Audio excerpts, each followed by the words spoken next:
오늘 새 언약의 시대라는 제목으로 말씀 나누겠습니다.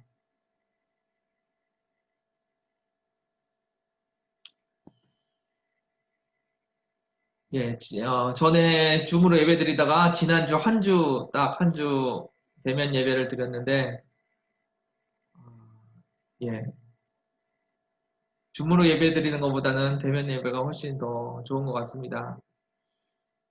간만에 드렸더니 더 좋았던 것 같은데, 그 예배의 감격이 매일 계속되었으면 좋겠습니다.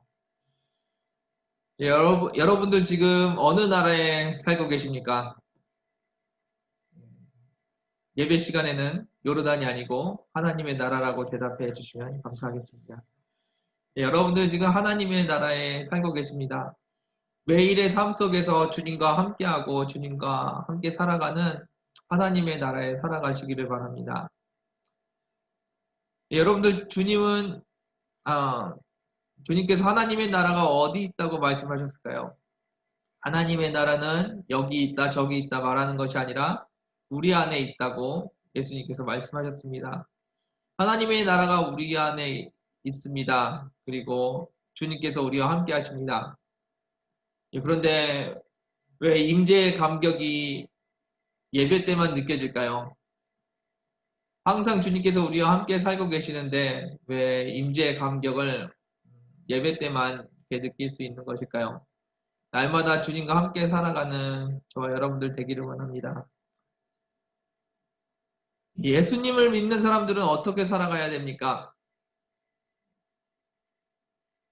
살인하지 말라, 간음하지 말라, 도둑질하지 말라, 거짓 증거하지 말라, 이웃의 것을 탐내지 말라, 그리고 그 외에도 주일 성소를 해야 된다든지 여러 가지 어, 율법들이 있습니다. 이것을 지키는 것이 바로 옛 율법, 옛 언약입니다. 이것은 해도 되고 이것은 하면 안 되고 그것을 따져서 지키는 것이 바로 옛 언약입니다. 구약에는 율법이 참 많이 있습니다. 굉장히 복잡한 것 같은데 생각해보면 단순합니다. 정해진 대로 하고 살면 됩니다. 더 잘할 필요도 없고요. 하라는 것만 하고 하지 말라는 것 안 하고 살면 됩니다. 그런데 구약에서 문제가 생겼습니다. 무슨 문제냐면 그 율법, 그 언약을 다 지키면서 살 수가 없다는 겁니다. 그리고 더 큰 문제는 안 지키게 되면은 그것이 안 지키고 끝나는 것이 아니라 그것이 나의 죄가 된다는 것입니다. 하나님과의 관계를 회복하고 하나님과 함께 하려고 하자고 언약을 주셨는데 그 하나님과 함께하는 것이 더 많은 죄를 짓는 이유가 되었습니다. 그래서 우리에게 새 언약이 필요하다고 하나님께서 생각하셨던 것 같습니다.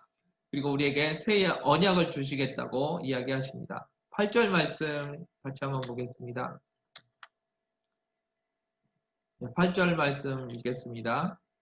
그들의 잘못을 지적하여 말씀하시되 주께서 이르시되 볼지어다 날이 이르리니 내가 이스라엘 집과 유다 집과 더불어 새 언약을 맺으리라.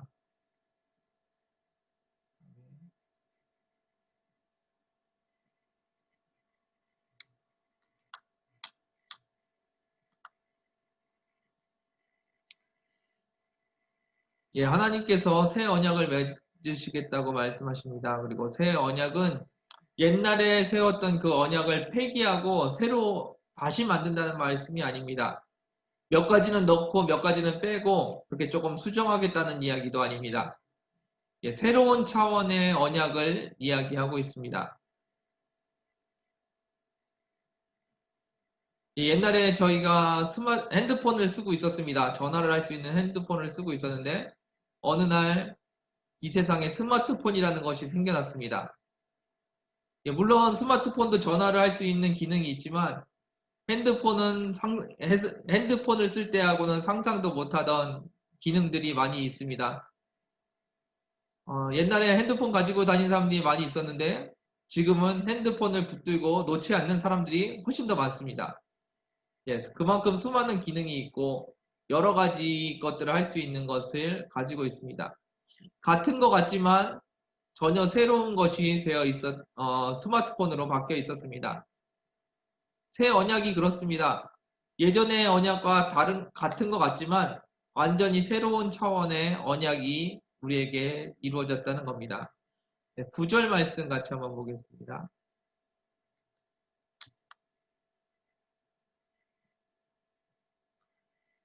9절 읽겠습니다.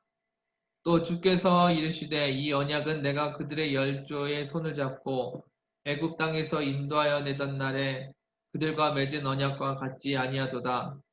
그들은 내 언약 안에 머물러 있지 아니하므로 내가 그들을 돌보지 아니하였노라. 출애굽하셨을 때 주셨던 언약은 잘 붙들고 지켜야 했습니다.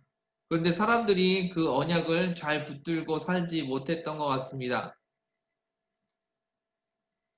필요하면 그 주님을 찾고 안 필요하면 주님을 찾지 않습니다. 그리고 도움이 되면 주님께 매달리고 아니면 아니다 싶으면 도움이 안 된다 싶으면 잊고 살아갑니다. 심지어는 도움이 된다고 생각하면은 하나님 외에 다른 신을 섬기기도 했습니다. 그것이 구약 사람들의 모습이었습니다. 그런데 마치 지금 우리의 모습을 보는 것 같은 느낌이 들기도 합니다. 예수님, 성경에서는 이렇게 얘기합니다. 내 언약 안에 머물러 있지 아니한다 라는 표현을 씁니다. 구약의 언약의 핵심도 언약을 지키느냐 안 지키느냐가 아니었던 것 같습니다. 그 언약 안에 머물러 살고 있느냐 살지 못하느냐의 문제였던 것 같습니다. 주님께서 주신 그 언약과 그 언약을 주신 주님, 그 주님과 함께 살아야 한다는 것을 구약에서도 이야기하고 있습니다.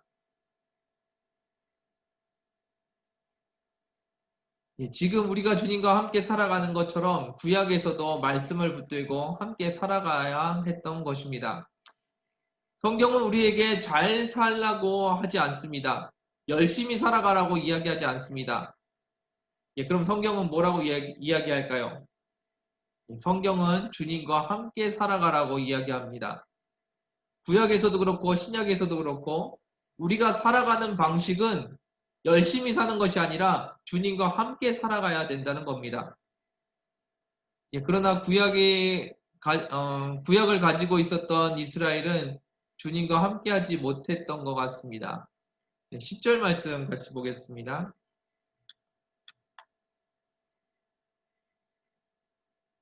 10절 읽겠습니다.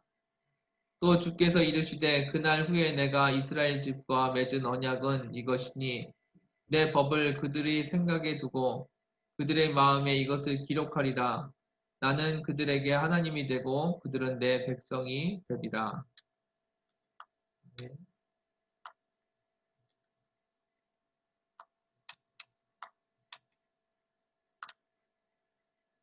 이 글은 구약의 예레미야서에서 인용한 글입니다. 다시 말하면 이 예레미야서가 기록됐던 시점은 구약의 시점입니다. 아직 예수님이 오지도 않으셨고 부활하지도 않으셨던 시점에서 기록된 이야기들입니다. 그날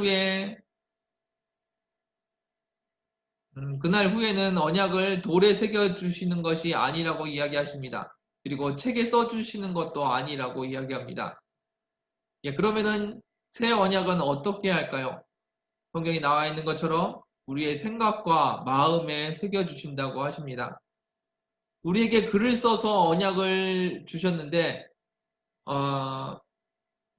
그 글로 써주신 언약 안에 우리가 머물러 살고 붙들고 살아야 됐는데 사람들이 그렇게 하지 못했습니다.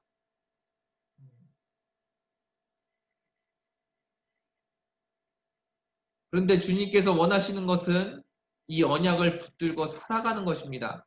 하나님과 함께 살아가는 것을 원하셨습니다. 그리고 그것이 안 되니까 주님께서 우리 안에 찾아오십니다. 우리 안에 들어오셔서 새 언약을 가지고 우리 안에 들어오신다는 겁니다. 새 언약은 옛날 언약을 파기하는 것이고 다시 맺는 언약이 아니라 옛 언약을 가지고 우리 안에 들어오신다고 지금 말씀하고 계신다는 겁니다. 예수님께서 우리에게 원하시는 것은 예수님을 인정해 달라는 것이 아닙니다. 예수님이 하나님의 아들이고 예수님이 하나님이라는 것을 그냥 믿어달라고 인정해달라고 말씀하시는 것이 아닙니다. 예수님께서 우리에게 원하시는 것은 우리와 함께 살자는 것입니다. 예수님께서 우리에게 나와 함께 살자고 말씀하신다는 겁니다. 그분이 메시아인 것을 인정해달라고 하는 것이 아니라 함께 살자고 이야기하신다는 겁니다. 믿는다는 것은 그런 것입니다. 예수님이 메시아가 맞아라고 인정해드리는 것, 그게 다가 아니라 그분을 모시고 함께 살아가는 것, 그것이 신앙생활입니다. 주님께서 우리에게 들어오시면 주님은 우리에게 진짜 하나님이 되시고 우리는 주님의 진짜 백성이 된다고 이야기하고 계십니다. 내가 살아가는데 도움을 주시는 분이 아닙니다. 그렇다고 내가 원하지 않는 곳으로 끌고 다니시는 내 삶을 방해하시는 분도 아니십니다. 예수님은 나의 주인이시고 하나님이 되십니다. 그리고 그분이 나의 왕이 되셔서 나를 다스리고 계신다는 겁니다. 예수님께서 내 안에 거하시면서 나와 함께 살아가는 삶, 그것이 믿음 생활입니다. 내가 잘 살아갈 수 있도록, 내가 열심히 살아갈 수 있도록 나를 도와주시고 나를 도와주시는 그런 존재가 아니라 나와 함께 살면서 내 모든 것을 인도해 주시는 분이 바로 예수님이라고 지금 이야기하고 있는 것입니다. 여러분들은 하나님 나라의 백성으로 지금 살고 계십니까? 예전에 구약에서는 예수님께서, 하나님께서 하라고 시키시는 대로 하면서 살면 됐습니다. 율법을 지키라고 하면 율법을 지키면 됩니다. 주일 성수하라고 하면 주일 성수하면 되고요. 11조 하라고 하면 11조 하면 됩니다. 그런데 이제는 주님과 함께 살아가야 되는 시대가 되었습니다. 옛날처럼 시키는 것만 하고 살아가는 시대가 아니라 주님과 함께 살아가는 시대가 되었습니다. 주일 성소 얘기가 나와서 잠깐 나누겠습니다. 주일 성소는 어떻게 하는 것일까요? 일주일을 열심히 살다가 교회에 나와서 잘못한 거 있으면 회개하고 예배드리고 다시 돌아가서 일주일을 혼자 열심히 살아가는 것. 아니면은 일주일을 주님과 함께 살아가다가 그 주님을 주님 앞에 온전히 시간을 드리기 위해서 예배에 참석하고 그리고 그 예배에서 받은 말씀을 붙들고 또 일주일을 주님과 함께 살아가는 것. 어떤 게 주일 성수일까요? 많은 사람들이 2번이라고 얘기할 것 같은데 실제로 우리의 삶은 1번에 가깝지 않나 돌아봅니다. 일주일을 주님과 함께 살아가는 겁니다. 그리고 그분과 함께 예배드리고 그분과 함께 살아가는 겁니다. 그분의 말씀을 붙들고 살아가는 것, 그것이 주일 성서이고 신앙생활입니다. 주님께서 성경에서는 신앙생활을 열심히 하라고 이야기하지 않습니다. 그리고 열심히 살다가 실수하고 잘못한 거 있으면 회개하러 교회에 나오라. 그런 것이 아닙니다. 성경이 말하는 신앙생활, 주일 성소는 주님과 함께 살아가는 것이고 주님께서 주시는 말씀을 붙들고 살아가는 것입니다. 여러분들은 하나님의 나라의 백성이십니까? 하나님의 나라의 백성으로 하나님과 함께 살아가시기를 바랍니다. 11절 말씀 같이 한번 보겠습니다. 11절 말씀 읽겠습니다. 또 각각 자기 나라 사람과 각각 자기 형제를 가르쳐 이르기를 주를 알라 하지 아니할 것은 그들이 작은 자로부터 큰 자까지 다 나를 알미라.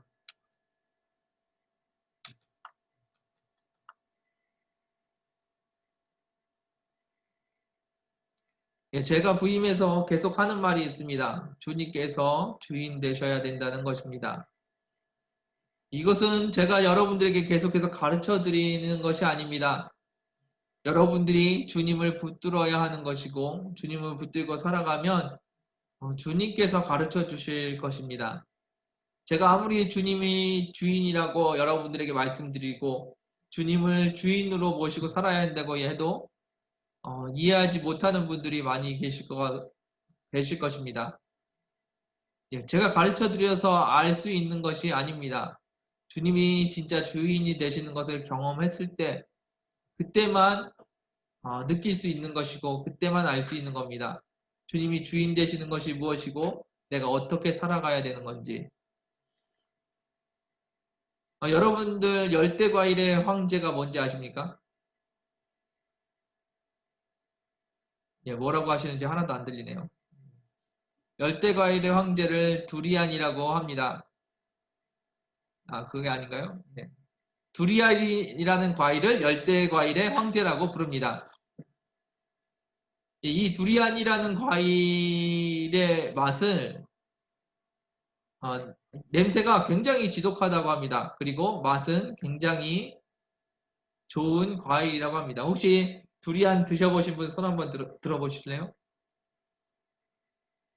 아, 예, 한 3분의 1 정도 조금 되는 것 같은데.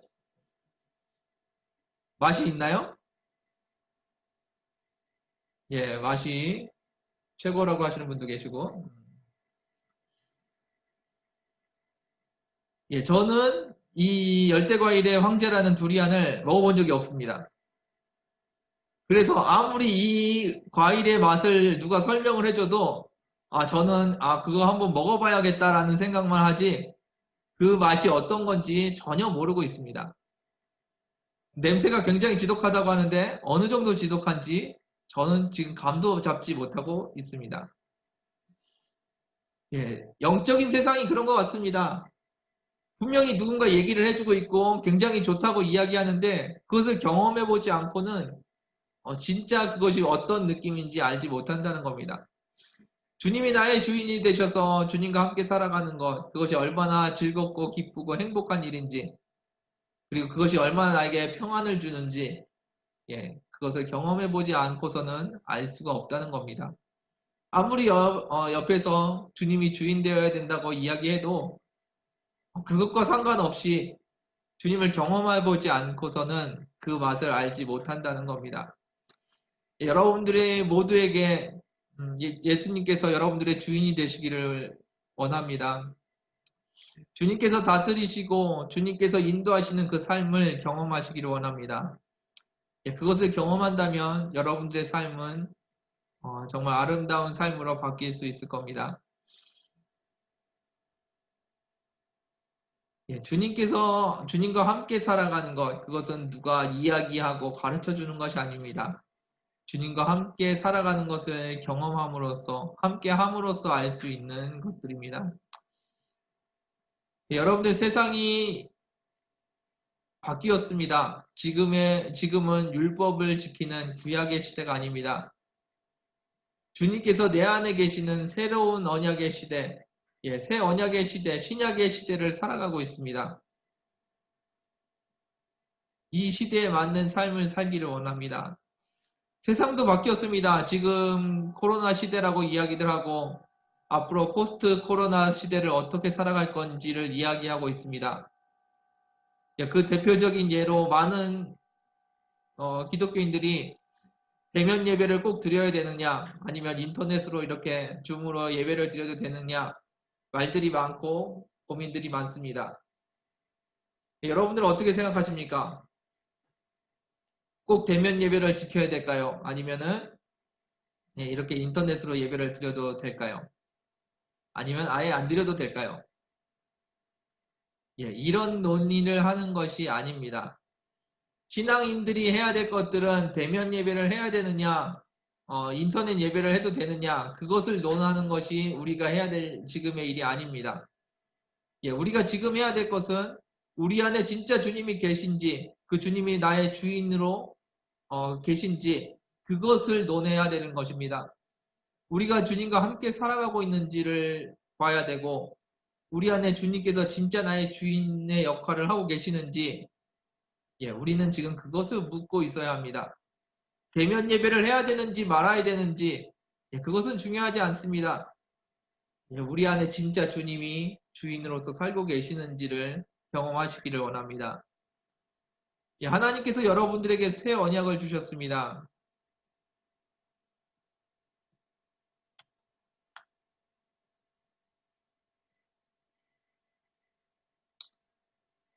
예, 그것은 주님께서 영원히 우리와 함께 하신다는 언약입니다. 이거 해라, 저거 해라, 이것을 지켜야 된다, 저것을 하면 안 된다라는 것이 언약이 아니라 주님께서 지금 새로 주신 언약은 우리와 함께 하신다는 언약입니다.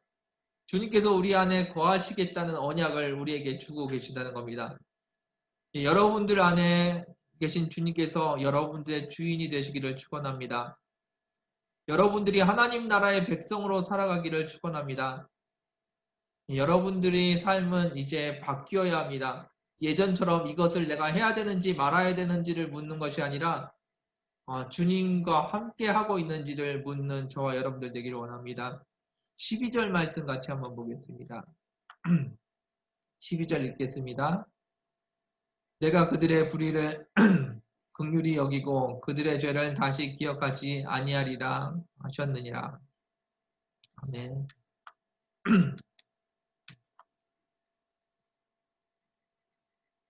예, 주님께서는 우리가 얼마나 연약한지 잘 알고 계십니다. 우리가 얼마나 교만하고 우리가 얼마나 악하고 우리가 얼마나 욕심이 많은지 너무나도 잘 알고 계십니다. 그래서 내 삶의 하나하나가 죄가 되는지 아닌지 주님께서는 기억하지 않으신다고 하십니다. 왜냐하면 어차피 우리의 모든 모습이 다 죄의 모습이기 때문입니다. 이 계명을 어겼는지 저 계명을 어겼는지 주님께서 묻지 않으신다는 겁니다. 예, 그러면은 죄를 마음껏 짓고 살아도 될까요? 예, 그것은 아닙니다. 죄를 지으라고 말씀하시는 것이 아니라 주님께서 물어보시는 것은 이런 죄를 지었는지 아닌지가 아니라는 말씀입니다. 주님께서 우리에게 물으십니다. 무엇을 물으시냐면 너 나 사랑하니? 라고 물으신다는 겁니다. 내가 너와 함께하는 거 넌 믿고 있니? 라고 물으신다는 겁니다. 너가 이 죄를 지었니 안 지었니를 묻는 것이 아니라 너가 나를 사랑하냐고 물으신다는 겁니다. 여러분들은 주님을 사랑하십니까? 여러분들이 주님을 진정으로 사랑하시길 원합니다.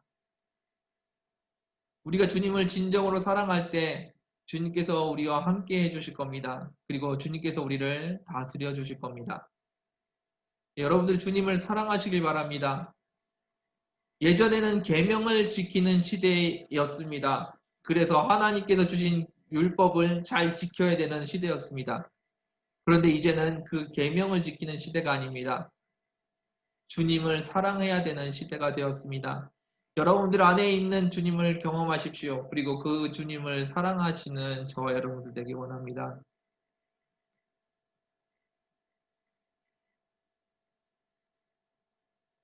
예, 어떤 사람이 아내를 사랑해서 결혼을 했습니다.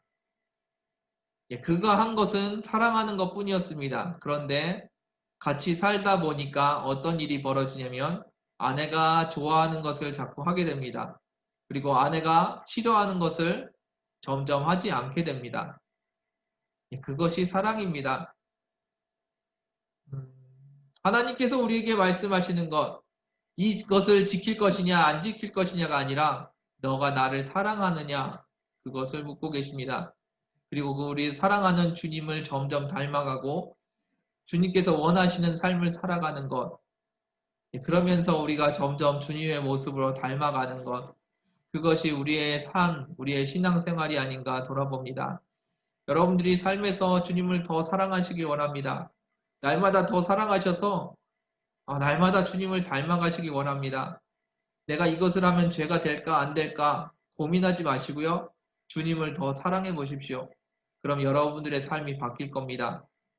그리고 그 주님과 함께 살아가면서 인생에서 여러분들은 평안을 누리실 것이고 그 주님께서 여러분들을 온전히 인도하실 겁니다.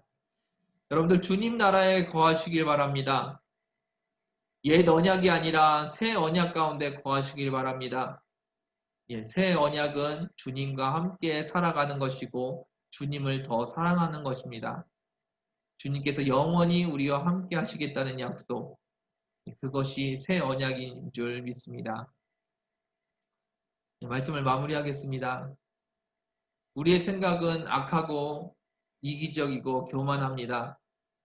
그래서 주님께서 율법을 지키라고 말씀하셨더니 율법을 온전히 지키는 것이 아니라 생각나는 것만 지켰습니다.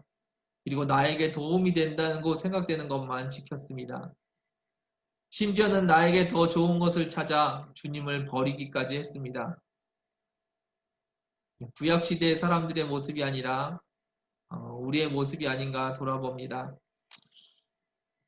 하나님께서는 우리가 하나님의 나라의 백성으로 살기를 원하셨습니다. 그래서 율법을 주시고 함께 하자고 말씀하셨는데 우리는 주님과 함께 하지 못했습니다. 그리고 우리는 주님을 사랑하지도 않았고 우리는 주님을 경외하지도 않았습니다. 그저 필요할 때 하나님의 이름을 부르고 도와달라고 간청하는 정도, 그 정도가 하나님과 우리와의 관계가 아니었나 돌아봅니다. 그래서 주님께서는 새 언약을 주셨습니다. 바로 주님께서 우리 안에 거하시겠다는 약속입니다. 여러분들은 어떠십니까? 주님과 함께 살면 불편하실 것 같으십니까? 내 마음대로도 못하고 주님이 원하시는 대로 끌려다녀야 되고 마음이 불편하실 것 같으십니까? 우리가 주님과 함께하는 것이 불편하게 느껴진다면 그것은 우리가 진짜 주님을 사랑하지 못하기 때문이 아닐까 생각해 봅니다. 여러분들 주님을 정말로 한번 사랑해 보십시오. 여러분들의 삶이 바뀔 것입니다. 주님을 사랑하며 사랑하는 주님의 나라에 거하시기를 바랍니다. 이제는 일주일에 한 번 예배드리는 시대가 아닙니다. 일주일에 한 번 예배드리는 것 갖고는 내 신앙을 지킬 수가 없습니다. 지금은 내 기준으로 열심히 살아가는 시대가 아닙니다. 그렇다고 인터넷으로 예배드려야 되는 시대를 말하는 것도 아닙니다. 지금은 주님께서 항상 우리 안에 거하시는 시대입니다.